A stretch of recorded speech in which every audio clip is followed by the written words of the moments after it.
Okay, we back. Bear sheet Genesis 47, verse 25. So we were just talking about verse 24, how they got to give a portion, a fifth, unto Pharaoh. And they do that right here now today in Ghana and stuff. They still, you have the farmers, they be farming on land that's not theirs. And the people who have the land it is, they give some of that portion to the chief and whoever else own these different lands and stuff. That way they can continue to farm and stuff. And then, they pay their workers. So reading this is just scripture. It's just something that's still been going on over here and stuff, and how things been operating and stuff. And that's what this 24 verse on the 47th chapter remind you of. But you have to see it in person to be here, and it just match right up to how scripture is coming out. And it says in the 25th verse, and they said, you have saved our lives. Let us find favor in the sight of my master, and we will be Pharaoh's bondmen.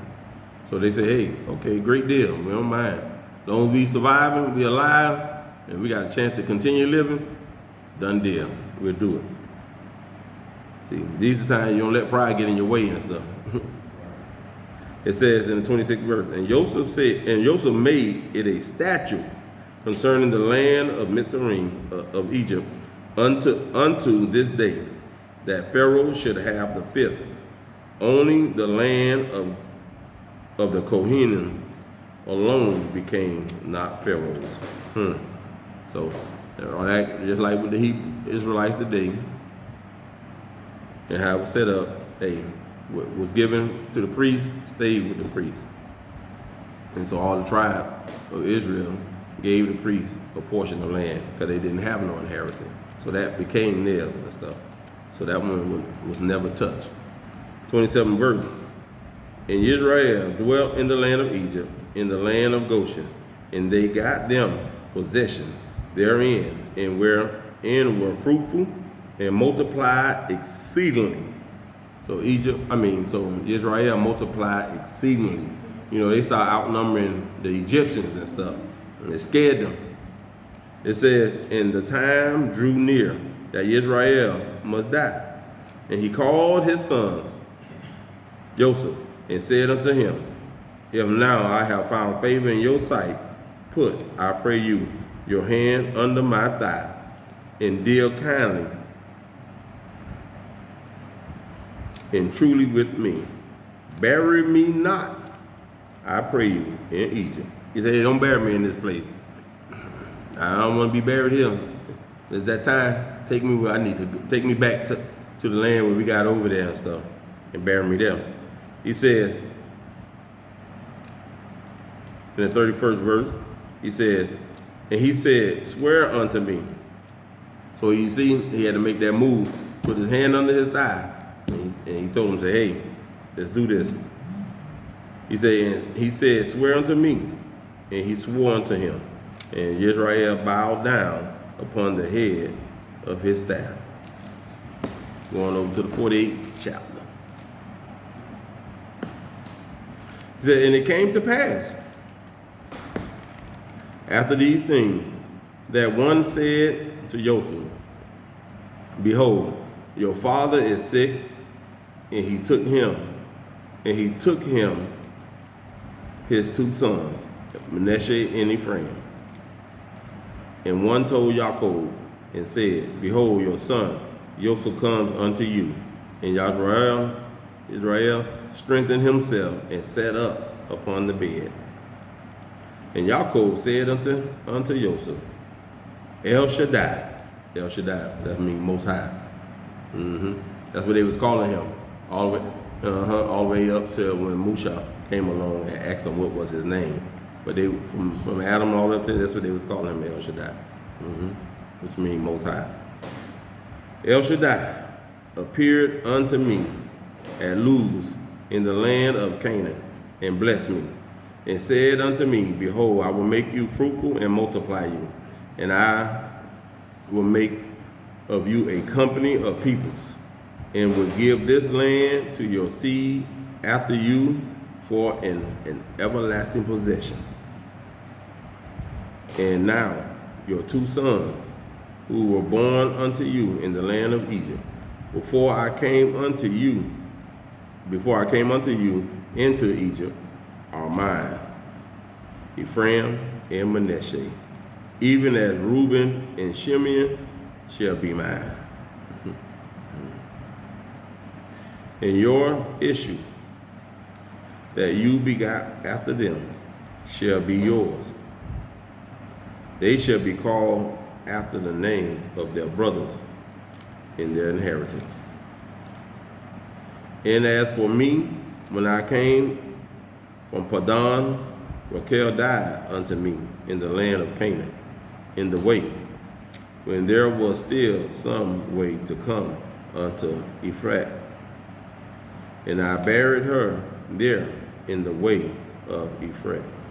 The same is Beet-Lehem. And Yisrael beheld Joseph's sons and said, Who are these?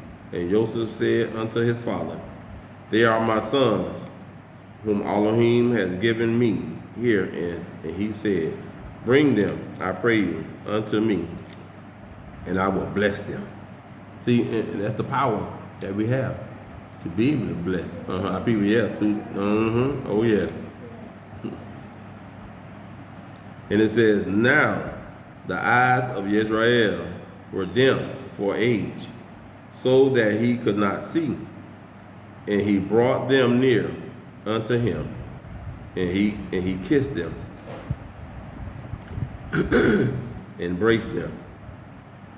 And Israel said unto Joseph, I had not thought to see your face, and behold, Elohim has let me see your seed also. So he let him know, he said, I ain't thought I would never see you again.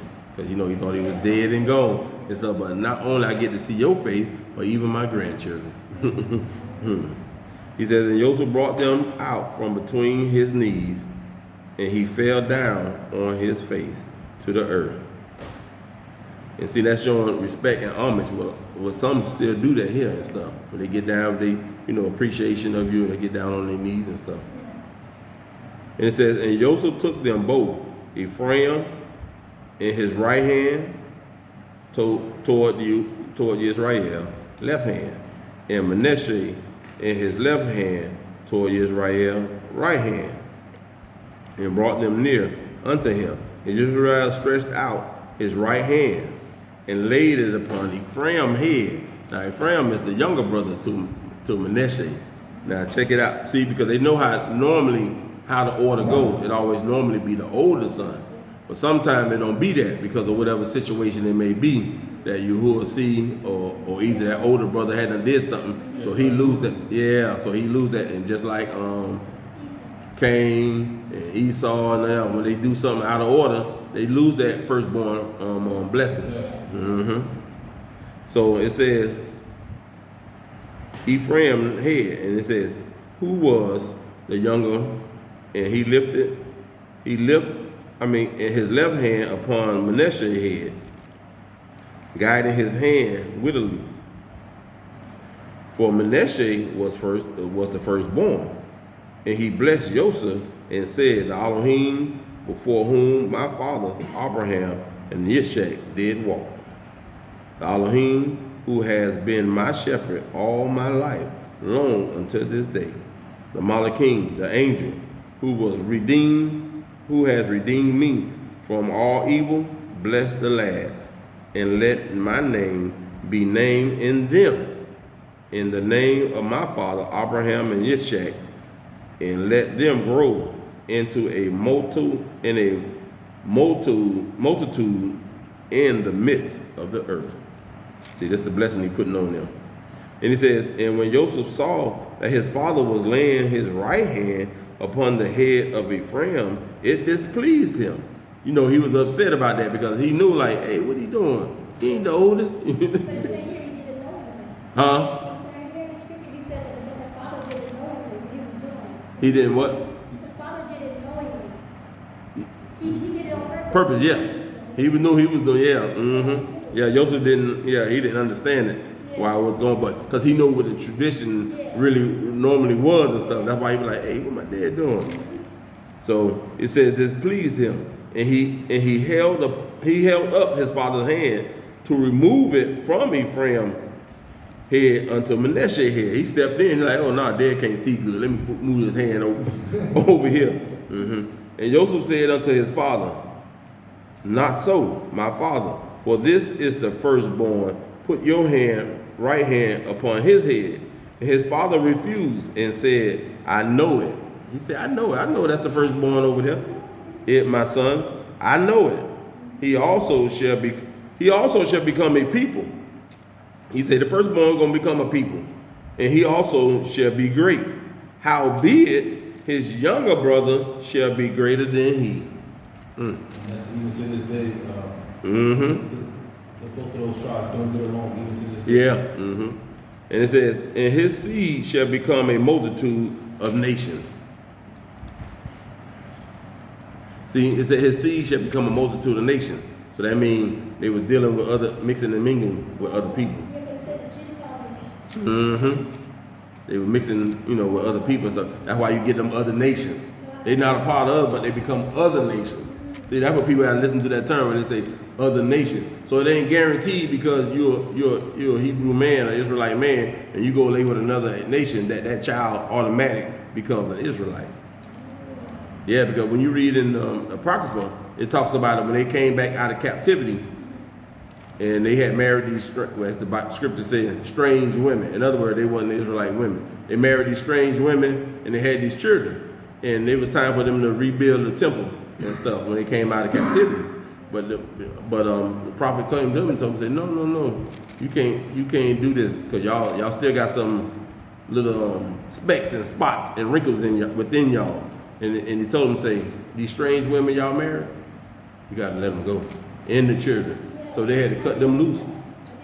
Yeah, they had to cut them loose and stuff. I know that was a hard and rough thing, man. Yeah, man, you've been there, you don't have children. But they had to let the wife and the children go. They had to cut them loose. They was straight. Yeah, they was. They had to cut them loose, man. They had to cut them loose and stuff. And see, and it comes down to this, what people don't realize. It's up to Yahuwah who he give that approval for. Because we know, hey, Joseph had children from an Egyptian woman. But Yahuwah knows what, It's in the heart of that woman. Or what's going on within, and how they being brought up and stuff. Just like Musha, he married outside of, so it ain't something that you can, just do. But then we gotta remember the situation that they was in too, as well. The situation as far as, the captivity, you coming up in this and that. So everything all plays a certain role and stuff, but it all gonna still come down to Yahuwah approval. Yeah. That's right. That's for sure. That's from Abram, what I'm saying? He did it as well, what I'm saying? It's all a part, of Yahuwah, will, what I'm saying? It's just his will gonna be done. Right, yeah. Don't give that authority, and that's, his will, it's all part of his purpose, Right. So, and another thing that goes along with that too, if you notice, like, it was times when Israel went out and they went to war. And remember, Yahuwah would say, put that nation under the ban, kill everybody. He would say, kill the men, the women, and the children, and the cattle. The animal, get rid of everything. Yeah, you're reading certain books. Yeah, he'll say, kill everything. But then it'll be other scriptures. Other parts within. He'll say, kill the men, all males, whether men, grown or children. Kill all them, and kill all the women except for the virgins, and you could take them. Because he saw them cleaning and stuff. Right. So certain nations he would say wipe them all out. And then other nations he would just say keep the virgin women and kill all of them. Yeah. So that's right. I say it's a discernment of how Yahuwah would happen to go. People say, well, I'm so in love, this and that. Hey, if it ain't Yahuwah will, you better find some other love. Simple as that. It says, and bless them that day, saying, by you shall Israel bless, saying, Elohim, make you as Ephraim and Manasseh. And he set Ephraim before Manasseh. And Israel said unto Joseph, behold, I die, but let Elohim will be with you, and bring you back unto the land of your fathers. So he already telling him, hey, behold, I die, it's my time to die now. But he said he let Elohim will be with you. Elohim will be with you now. That, hey, he take you back to the land that he promised them, which where he came from, Canaan, but they came over to Egypt because of the famine. But he said, hey, Elohim will be that you go back to that land, which they end up going back later. It says in the 22nd verse, moreover, I have given to you one portion above your brothers. He gave him a portion above his brothers, which I took out of the hand of the Amorite with my sword and with my bow. So he said, hey, I took it. He said, hey, I took it. That's the portion I gave you above your brother. I gave you one portion more than your brother. And he said, what portion is that? That he took out of the hand of the Amorite with his sword and his bow. So he took it with war. Mm-hmm. With the war, yeah. So when he says he's going back to the land of Canaan, what part of Africa was that? Northeast area. Okay, so right, like the Middle East, almost the Middle East. Maybe some part of it, but not, yeah, but somewhere on that, yeah, up in there, right below, yeah.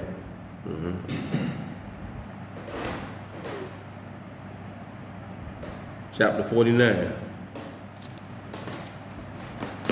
And Yaakov called unto his sons and said, gather yourselves, that I may tell you that which shall befall you in the end days.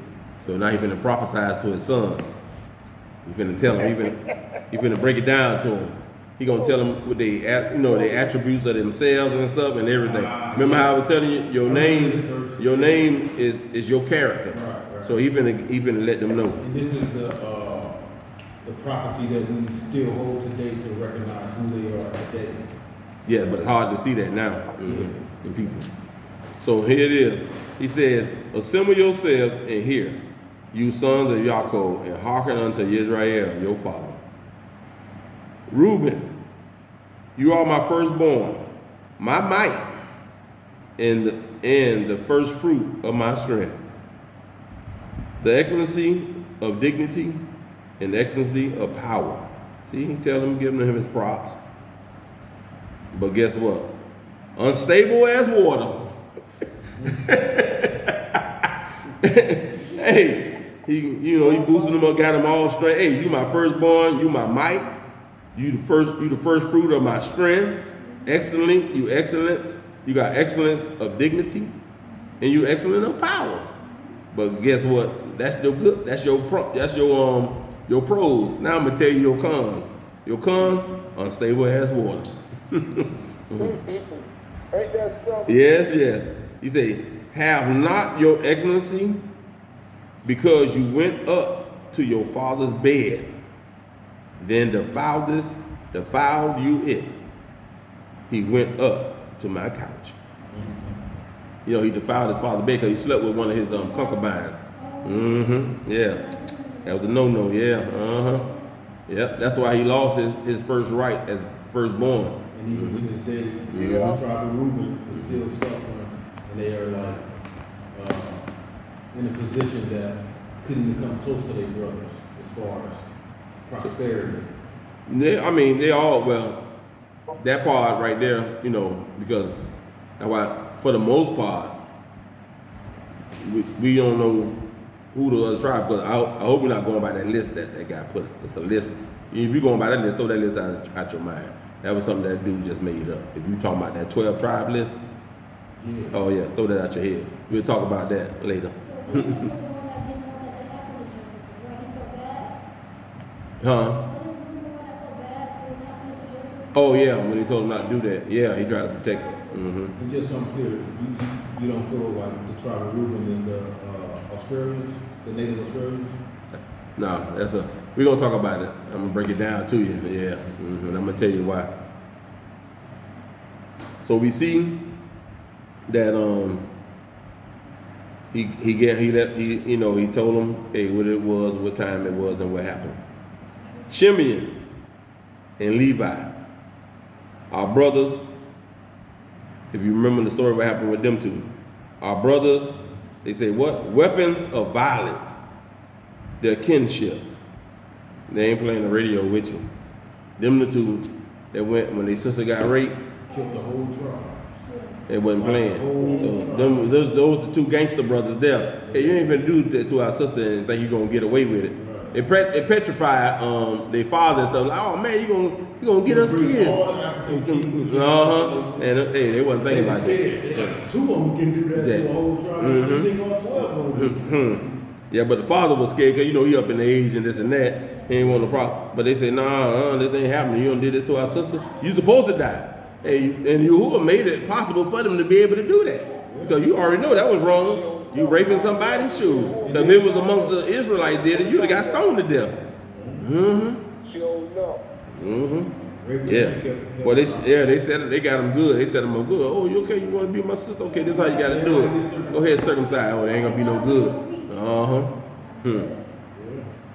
It says, let my soul not come into their council, unto their assembly. Let my glory not be united. For in their anger they slew men, and in their self-will they haul oxen. Cursed be their anger. What does that mean? They what oxen? Say it again. In this scripture it says they hamstrung an oxen pleasure. They found pleasure in hurting them. What the one about oxen? The oxen, yeah. Self-will, they hung the oxen, yeah, they did what they wasn't supposed to have been doing and stuff with that. Remember when Joseph, he was the youngest brother at that time, he went back because he seen they was eating daddy some of his flock while they were way out somewhere, taking it and having it for themselves and this and that. And he went and told on them. They were mad about that and stuff. They were doing something they hadn't been doing, so that's why this is the father. He let them know all about themselves and this and that. So that's why he said, "Cursed be their anger, for it was fierce in their wrath, for it was cruel. I will divide them in Yaakov and scatter them in Israel." Yehuda, you shall your brother's praise. Your hand shall be on the neck of your enemies. Your father's sons shall bow down before you. And you see when you continue to read about Yehuda in the scriptures, that's where everything come back together, waiting for Yehuda to continue to come here. And that's when everything gonna be getting ready to get locked in and stuff. It says, Yehuda is a lion whelp from the prey. My son, you are grown up. He stooped down. He couched as a lion and as a lioness.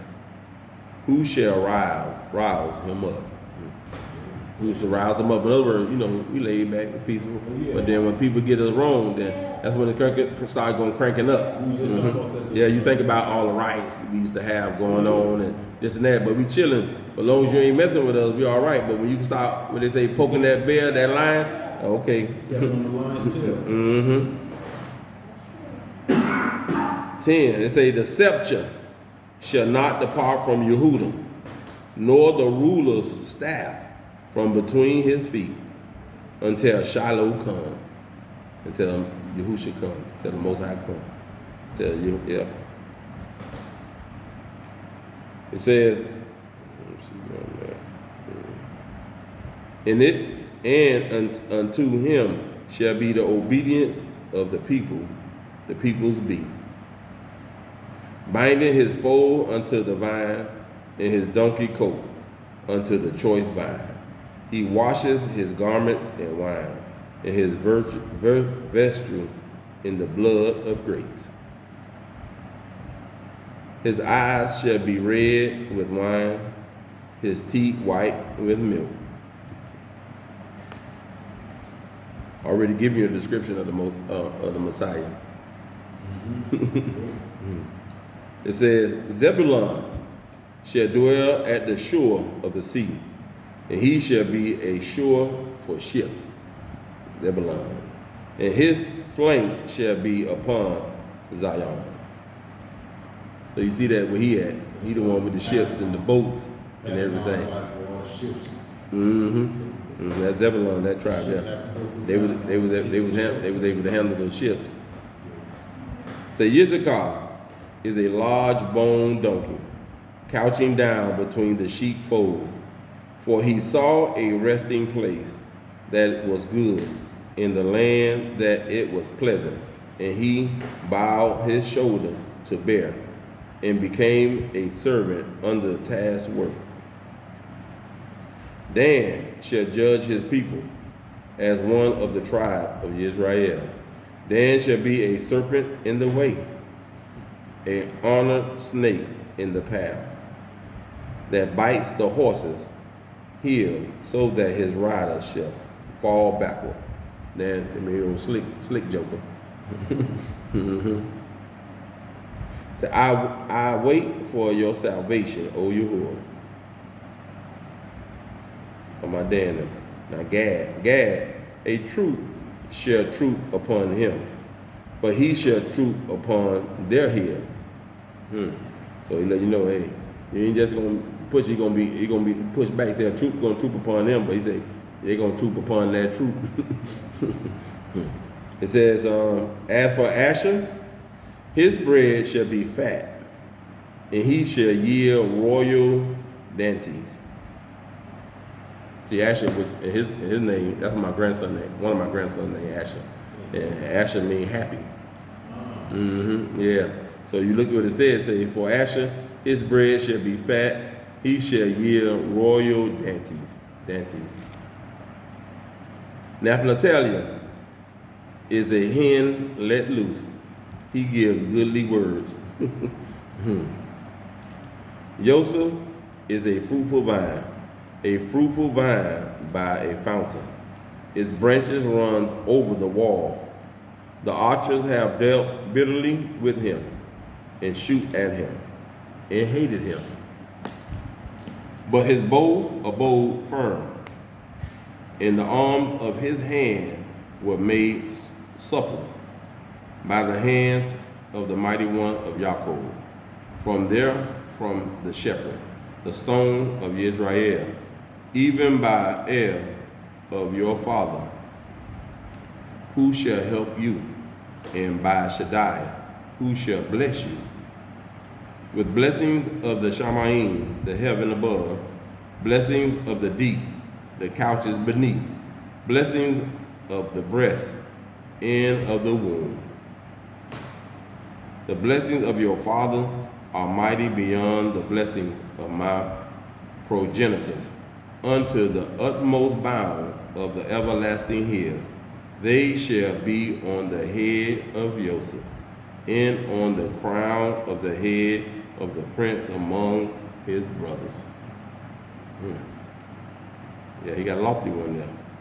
Old Benjamin, it wasn't no joke. He said, Benjamin, he the baby. But he said, Benjamin is a wolf that ravens. In the morning he devours the prey, and at even divides the spoil. All these, okay, before I go there, Benjamin. So you see what he say? Benjamin is what? A wolf that ravens.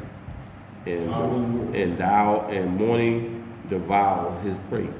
And when you read the stories within the history of Benjamin throughout the book and stuff, you'll see Benjamin, he was something else, man. They went up against all 11 tribes of their brothers and stuff. And almost won. Yeah. They were good for it. Yeah.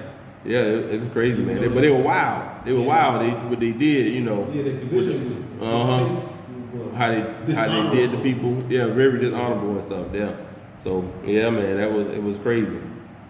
But they were straight game. Instead of hey, give us the person that did what they did. No, we ain't giving them up. Right. We gonna protect him. Yeah, it was crazy, man. Yeah, so Yahuwah had to humble them. got them to a point where then they almost got wiped out. They almost got, they were Yeah. get almost wiped out. Then They the were correct- stubborn and stiff-necked, man. Tapping them in some Hebrew. Yeah, it's crazy. It says, all these, but when we read this and we look back at ourselves and look at how we as a nation of people and stuff, we like, man, now I can see in the word, I say, man, let me see where we get all this from. All this So, stuff, that's why I say it's in the blood. That bloodline, no matter when you born 100,000 years later, that blood, that lineage is still there. It's in the blood. I always told people it's in the blood. And just like It Judah. hasn't changed, Pop, man. Oh, yeah. It went on from generation to generation up until these times now. Yes, definitely. Yeah, I was gonna say like how the tribe of Yehuda is still revered by other nations. Like all our Oh, yeah. stars, all the main stars of the world are from the tribe of Judah. All the big influences. Mm-hmm. It says in the 28th verse, all these are the 12 tribes of Israel, and this is it, that their father spoke unto them and blessed them. He told them how they was and how they was going to be, even after they gone, how the rest of the descendants of their tribe was going to be. But he blessed them. He said, everyone according to his blessing, he blessed them. So they all had, different blessings. He said, but they all got blessed. It says, and be charged them, and said unto them, I am to be gathered unto my people. Bury me with my fathers in the cave that is in the field of Ephraim, the Hittite, in the cave that is in the field of Machpelah, which is before Mamre, in the land of Canaan, which Abraham brought with the field from Ephraim, the Hittite, for a possession of a burying place. There they buried Abraham and Sarah his wife. There they buried Yishak and Ribkah his wife. And there I buried Leah. The field in the cave that is therein, which was purchased from the children of Het. And when Yaakov made an end of charging his sons, he gathered up his feet into the bed and expired. And he was gathered unto his people. After he finished talking with them there, he said, okay, that's it. I'm used all my strength. I done told y'all, I done blessed y'all. Good night. Put his feet back up and died. Man, just to read it, that's why I tell people, when you read it, you put yourself like as if you in the story and you seeing this, and yeah, man, you be like, wow. Yes. It's just something, you can think about. I'm just wondering if it was, a spirit, that Yahuwah, brought unto Yaakov to just, show that characteristic of his sons, and that gave that prophecy of his son, that give that different, the different ways of his son, and that shows all these different ways, that brought on, so much, strife towards one another, throughout time, that, really just tore us apart as, as a nation of people, and, you see, as they, Okay, our last chapter, finish up the book of Genesis. Chapter 50. okay, gang. It says, and Joseph fell upon his father's face and wept upon him and kissed him. And Joseph commanded his servants, the physicians, to embalm his father, and the physician embalmed Israel. So that way the body will hold, it won't stink, get them, for they have to travel, make that travel, yeah. Because what it says, and 40 days were fulfilled for him. For so are fulfilled the days of embalming, and the Egyptians wept for him 70 days. So they mourn for 70 days. Over 3 months, mourning. Or more. Yeah, even the Egyptians.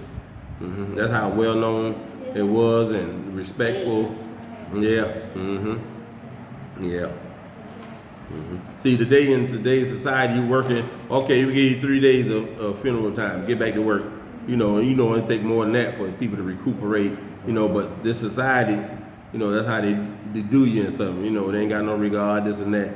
But this puts on. But let you see that when we was doing and being obedient, it was us because we were living according to our Heavenly Father commandments and stuff. So we already knew how much time we had to do whatever because we all was pretty much business owners, this and that. We worked for ourselves or whatever. And even if we did work for each other, we all understood and we know still what to do. Yeah, because it's a major family of 12 tribes and we all was doing the same thing. So we already know that, okay, we know what time it is. That family gonna be mourning for X amount of time and this and that and stuff. But we know today's society, nah. So we see the difference when we within our own nation, being obedient, that we have a whole bunch more freedom to do what we need to do as the children of Israel.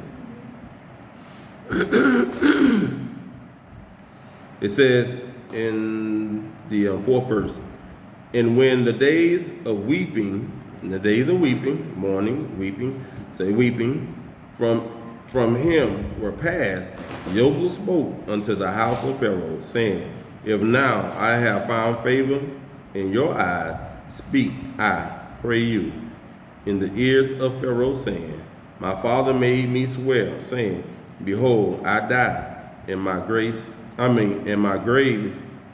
which I have dug for me in the land of Canaan. There shall you bury me. Now therefore let me go up, I pray you, and bury my father, and I will come back. And Pharaoh said, go up and bury your father, according as he made you swear. And Joseph went up to bury his father, and with him went up all the servants of Pharaoh, the elders of his house, and all the elders of the land of Egypt. That's showing some major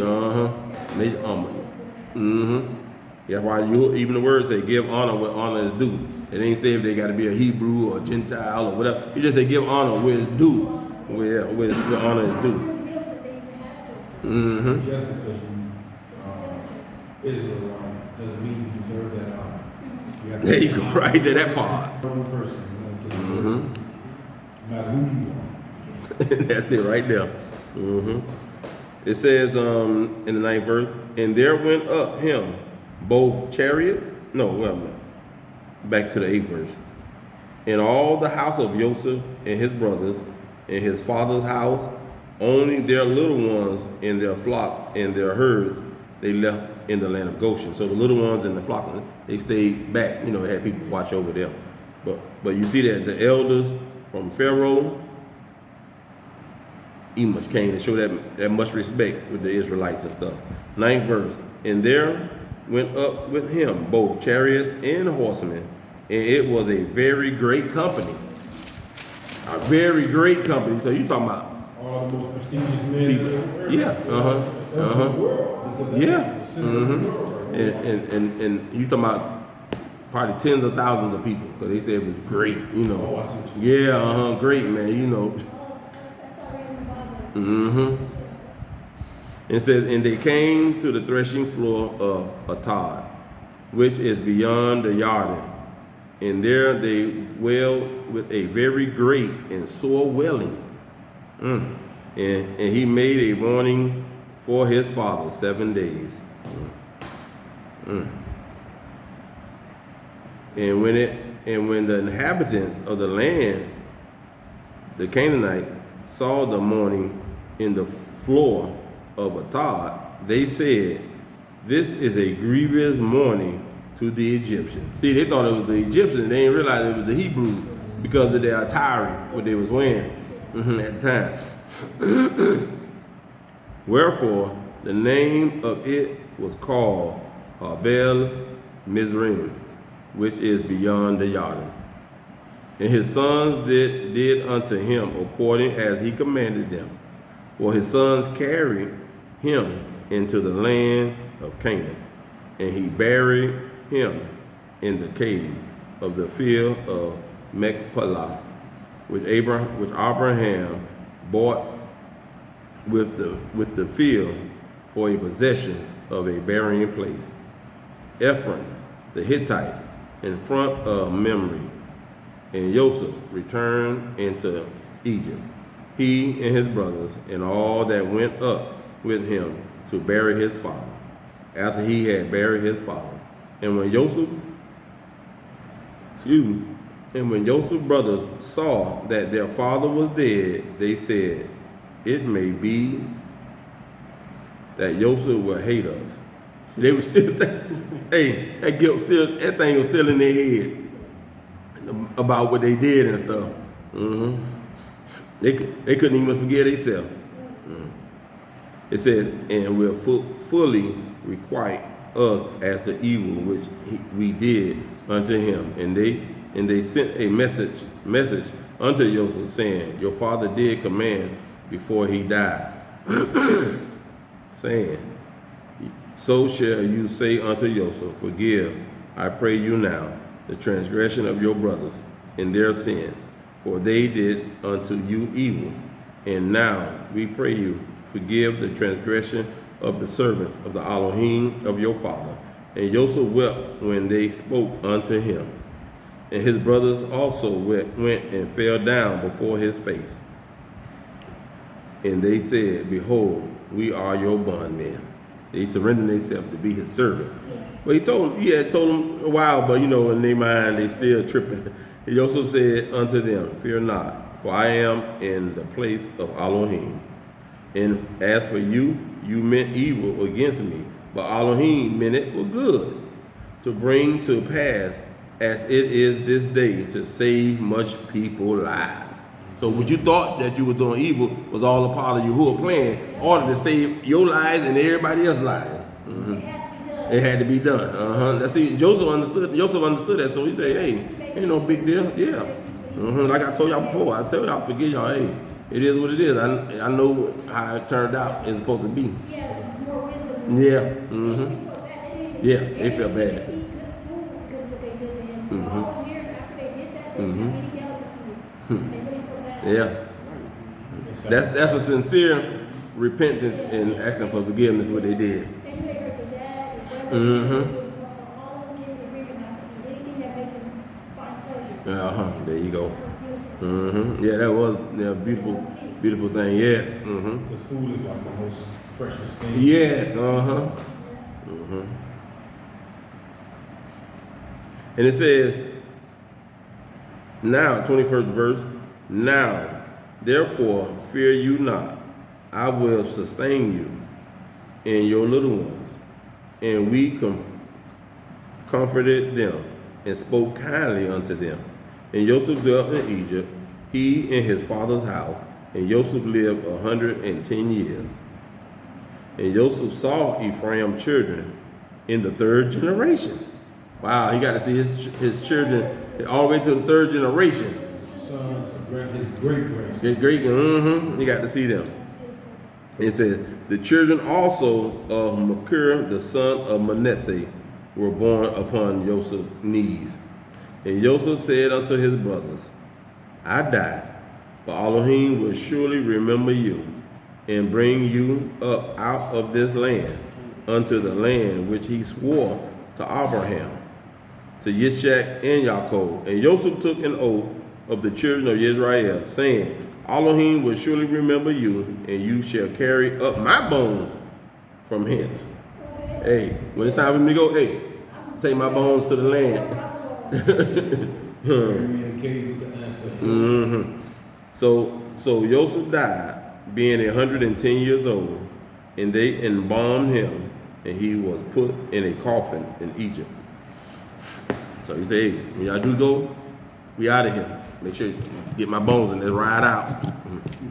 So yep, that was the end of the Bereshit, giving us how we all came about, the 12 tribes and stuff, and what they went through and how they got to the point of where they at today and stuff. So it's just a blessing to get to see that family tree. Yeah, and how they became that nation within the nation and stuff.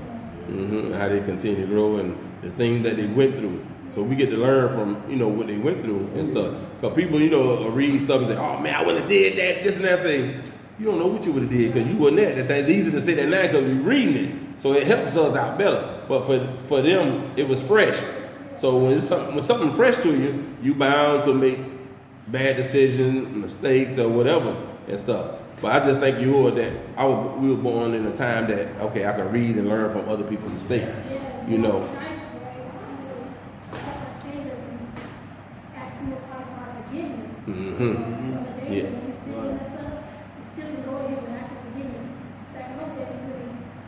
Depends, you be knocked out real quick. You could be dead. Pop, he kill you. Because he's saying, I have mercy on whom I have mercy. So that means he can have mercy on this person and don't have none on you. They both be in the same sin. Yeah, We know better about to do something, but everybody else can do that. But if we do it, we can work out like that. Oh yes. Definitely a blessing. All right. So everybody, that's all. We just praying that y'all continue to enjoy the lesson that came forth, and that it be bred to your soul and just implanted in you and live according to the Most High, and get around, those real Israelite brothers and sisters and stuff that's sincere about this life, and you'll grow. That's how we grow. We grow with each other and stuff. And if you don't feel you're growing, then it's time to ask the Most High to put you in a place where you know you can grow. So until then, y'all, shalom, and Shabbat.